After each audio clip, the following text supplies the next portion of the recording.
Halo, Assalamualaikum fans drama Korea. Pada kesempatan kali ini, aku bakalan membahas soal dan pembahasan tentang tes kompetensi teknis bidan di ujian P3K tahun 2021. So, kita langsung mulai aja ya.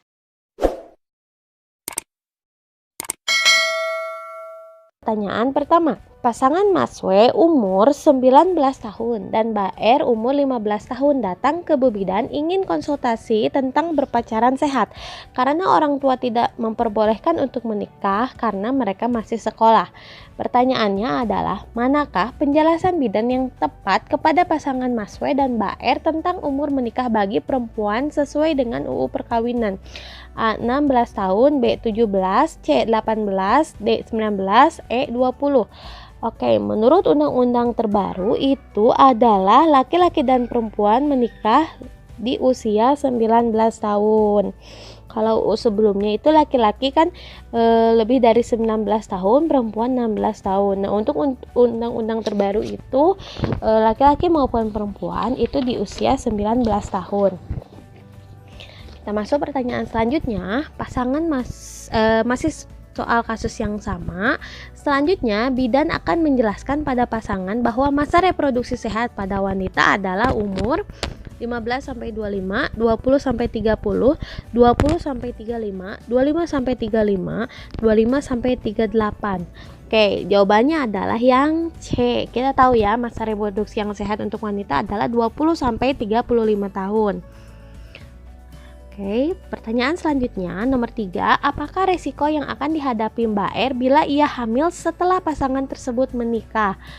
A. Gameli, B. Anemia, C. Sungsang, B. Makrosomia, E. Prematuritas. Oke, di sini adalah jawabannya prematuritas karena faktor predisposisi penyebab dari prematuritas adalah dengan kehamilan pada usia muda. Pertanyaan nomor 4, jika pasangan Mas W dan Mbak R menikah, kehamilan sebaiknya ditunda sampai 1 tahun lagi, 2 tahun lagi, 3 tahun lagi, 4 tahun lagi, 5 tahun lagi.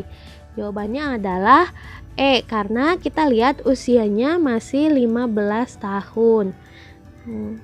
Ini tuh soalnya gampang-gampang sulit, jadi kitanya harus teliti.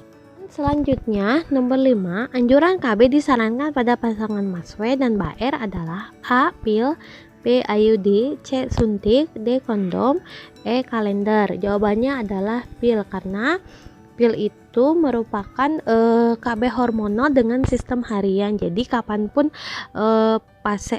Mbak R ini ingin punya anak, dia tinggal menghentikan KB-nya dan efektivitasnya juga lebih tinggi dibandingkan kondom atau kalender. Jadi jawabannya lah yang A.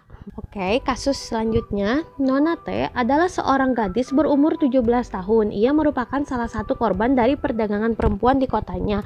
Awalnya ia dijanjikan sebagai pembantu rumah tangga di luar negeri.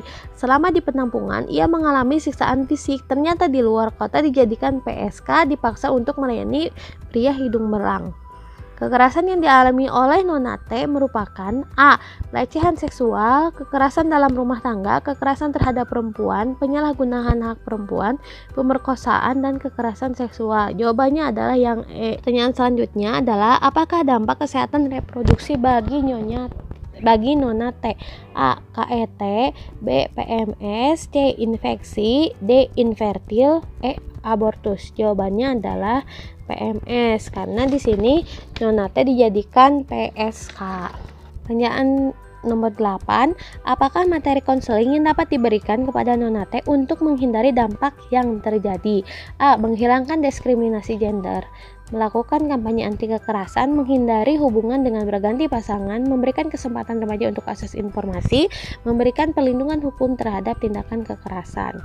Karena kita tahu dampak yang terjadi adalah PMS, berarti materi konseling yang bisa kita berikan adalah ini untuk menghindari hubungan dengan berganti-ganti pasangan. Pertanyaan selanjutnya nomor 9, bagaimanakah sikap bidan dalam menghadapi kasus Nona T?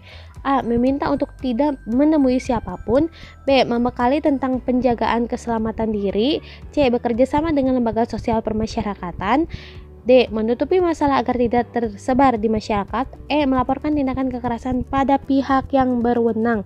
Nah, untuk ini jawabannya adalah yang C. Kenapa yang C? Karena setelah kita bekerja sama dengan lembaga sosial permasyarakatan itu biasanya apa ya, P2PKT apa kalau nggak salah, aku lupa lagi namanya.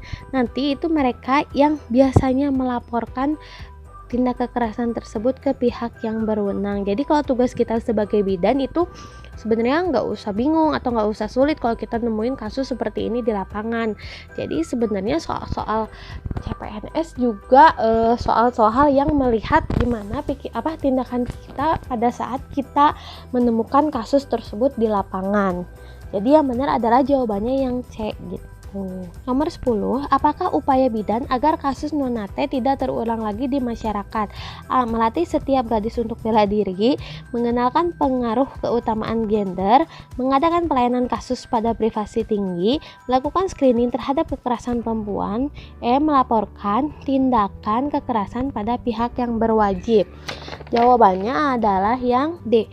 Melakukan screening terhadap kekerasan perempuan, karena kalau di laporan bulanan juga kita ini melaporkan screening kekerasan terhadap perempuan ini. Jawabannya yang D ya. Nah itu dia contoh dan pembahasan soal tes kompetensi P3K Tenaga Kesehatan Bidan. Jangan lupa untuk tekan tombol subscribe dan komen di bawahnya ya, supaya aku semakin semangat untuk membuat video-video selanjutnya. Terima kasih. Assalamualaikum.